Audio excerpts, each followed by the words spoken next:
मित्रों नमस्कार।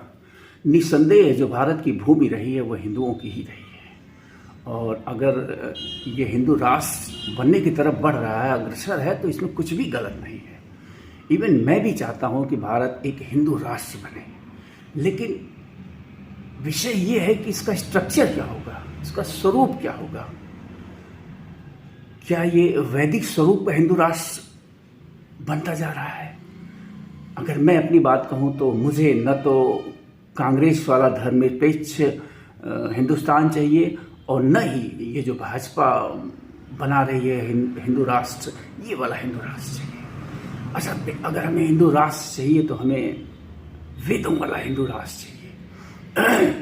अगर वेदों वाला हिंदू राष्ट्र बन रहा है तो इसका स्वागत करना चाहिए हर किसी को, चाहे वो इस देश का हिंदू हो या मुसलमान हो। और ये कैसे बनेगा, हमें ये सोचना चाहिए कि ये हिंदू राष्ट्र कैसे बनेगा। ये हिंदू राष्ट्र एक दूसरे से नफरत करके नहीं बन सकता है। उन भाइयों से जो कभी हिंदू ही थे लेकिन राजनीतिक और सामाजिक कारणों से उन्हें धर्म परिवर्तन करना पड़ा, तो जो हमारे मुसलमान भाई हैं, जो हमारे सिख हैं, जैन हैं, बौद्ध हैं, हमें एक ऐसा माहौल क्रिएट करना पड़ेगा। हमें भारत को जो है वो वैदिक हिंदू राष्ट्र की तरफ लेके जाना होगा और ऐसा माहौल बनाना होगा कि सब लोग जो है इसमें फिर से एक बार समाहित हो सकें। अगर ऐसा हो पाता है तो माय गुडनेस, हिंदुस्तान जो विश्व गुरु का सपना देखा जा रहा है वो इसी स्वरूप के अंतर्गत छुपा हुआ है, न कि इस हिंदू राष्ट्र जो कि भाजपा और तमाम हिंदू संगठन जिस हिंदू राष्ट्र की तरफ लेके जा रहे हैं कि अपने ही भाइयों को जो कभी किसी सामाजिक और राजनीतिक कारणों से दूसरे धर्म में चले गए थे उनसे नफरत करके कैसे आप इसे हिंदू राष्ट्र बना सकते हैं।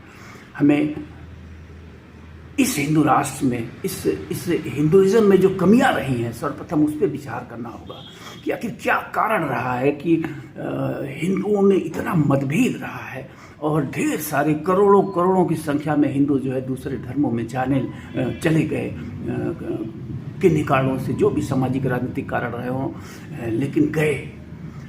तो आखिर हमारे अंदर वो कौन सी कमियां हैं? वो कमियां जो हमारी हैं उसको हमें दूर करना होगा। जातिवाद के नाम पे जो सड़ रहा है हमारा हिंदू समाज, हमें उस पर सर्वप्रथम काम करना होगा। अगर हम किसी ढंग से इस जातिवाद के बंटवारे को दूर कर पाते हैं अपने हिंदू समाज की, जो ये कुरीति है, जो ये रूढ़ी है, ये जाने कहाँ से आई है, वो कौन लोग थे जिन्होंने इस ढंग की संरचना करी जातिवाद की, कब से ये पनपा, ये बहुत ही बुरा रहा। यही वजह रही। अगर हम वैदिक हिंदू राष्ट्र बनाने की तरफ बढ़ते हैं तो निश्चित रूप से भारत का एक सुनहरा भविष्य होगा और इसके लिए हमें सोचना पड़ेगा। हमें कांग्रेस के उस धर्मनिरपेक्ष स्वरूप से भी जो है निकलना होगा बाहर, और हमें इस जो आज हिंदू राष्ट्र की बात करी जा रही है, जिस तरफ भारत को लेके जाया जा रहा है, इससे भी हमें बचने की ज़रूरत है। दोनों ही परिस्थितियां इस देश के लिए घातक रही हैं। कांग्रेस का धर्मनिरपेक्ष राष्ट्र का जो स्वरूप रहा है उसका दुष्परिणाम हम देख रहे हैं, और ये जो हिंदू राष्ट्र की तरफ हम लेके जा रहे हैं देश को, इसके भी अंततः दुष्परिणाम ही निकलेंगे, सुखद परिणाम नहीं हो सकते। सुखद परिणाम तब होंगे जब हम बीच का रास्ता निकालेंगे। हम हिंदू संस्कृति को इतना उच्च स्तरीय करेंगे, जिस सनातन की हम बात करते हैं उस सनातन को समझने की भी ज़रूरत है, सिर्फ बात करने की ज़रूरत नहीं है। हमें वेदों के सिर्फ शब्दों पे नहीं जाना है, बल्कि व्यवहार में उसे लाना पड़ेगा, और एक ऐसा हिंदुस्तान बन सकता है जो बहुत ही खूबसूरत होगा, जो वास्तव में विश्व गुरु होगा। आज भय, भूख, अपराध, हिंसा, युद्ध से पीड़ित पूरी दुनिया को अगर सही कहिए तो एक ऐसे धर्म की ज़रूरत है जो जैसा हमारा सनातन धर्म रहा है, जैसे हमारे वेदों की शिक्षा रही है, ज्ञान रहा है, पूरी दुनिया के प्रति जो नज़रिया रहा है, विश्वव्यापी नज़रिया की वसुधैव कुटुंबकम का जो नज़रिया रहा हमारे वेदों का, उस नज़रिए का हिंदुस्तान अगर हम बना पाते हैं तो आप विश्वास करिए कि विश्व गुरु जो हम कह रहे हैं ना, वो भारत विश्व गुरु निश्चित रूप से होगा। लेकिन हमें इन दोनों अतियों से बचना पड़ेगा। हमें कांग्रेस के उस धर्मनिरपेक्षता वाली अति से भी बचना होगा कि वोट के लिए आप जो है इतना छूट दे दें किसी समाज को, किसी तबके को, कि वो अनर्गल करने लगे। और हमें इस अति से भी बचना होगा कि हम अपने ही उन लोगों का विरोध करके, उन भाइयों का विरोध करके जो कालांतर में हमारी इन्हीं हिंदू धर्म में व्याप्त पनपी इन रूढ़ियों, इन गलत जो है जो दिशा आई है, जैसे जातिवाद वगैरह की जहाँ से भी आई है, इससे हमें बचना पड़ेगा। इससे हमें हिंदू धर्म से बाहर निकलना पड़ेगा। हमें अपने शास्त्रों का जो है एक संशोधन की ज़रूरत है, अगर सही कहिए तो। वो जो श्लोक्स हैं शास्त्रों में जो हमें गलत दिशा में ले जाते हैं, जो हमें जाति के नाम पे बांटते हैं जन्म के आधार पे, उनसे हमें बचना होगा। उनको हमें इरेज करना होगा, दूर करना होगा, हटाना होगा हमारे अपने आध्यात्मिक साहित्य से।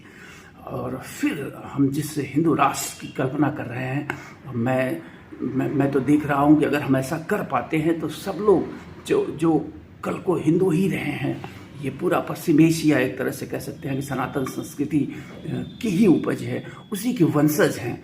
और फिर आप कह सकते हैं कि भारत ही नहीं, भारत, पाकिस्तान, बांग्लादेश, श्रीलंका, सबको समाहित किया जा सकता है उस वैश्विक हिंदी आध्यात्मिक हिंदुस्तान में। तो कुल कहने का मतलब है कि हमें राजनीतिक हिंदू राष्ट्र नहीं, बल्कि एक आध्यात्मिक हिंदू राष्ट्र की ज़रूरत है।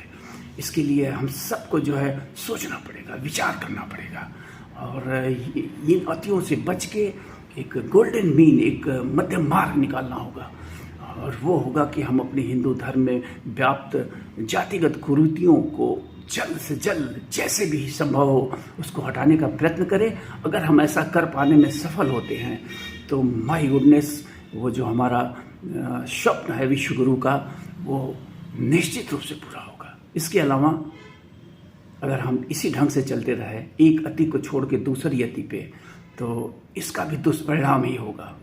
जैसे कि पहली अति का दुष्परिणाम आज भारत भुगत रहा है, उसी तरह से इस अति का परिणाम भी आगे चल के हमारे जो है बच्चे भुगतेंगे।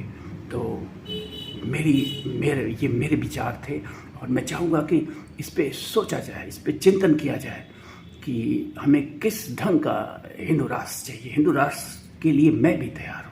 हिंदू संस्कृति यानी जो सनातन हिंदू संस्कृति है, आध्यात्मिक संस्कृति, वो सर्वश्रेष्ठ है, इसमें कोई दो राय नहीं। मैंने भी दुनिया के लगभग सारे धर्मों का अध्ययन किया है, लेकिन सनातन संस्कृति, सनातन अध्यात्म हमारा जो है, जो हमारा सनातन अध्यात्म विज्ञान है, उससे सर्वश्रेष्ठ कुछ भी नहीं है आज की दुनिया के लिए। अगर दुनिया में फिर से सुख, समृद्धि, शांति, यानी युद्धों से दूर, अपराधों से दूर, हिंसा से दूर अगर एक दुनिया हमें बनानी है, अपनी मानव सभ्यता को बचाना है, तो मैं तो कहूँगा कि Sanatan is the best way. Thank you, नमस्कार।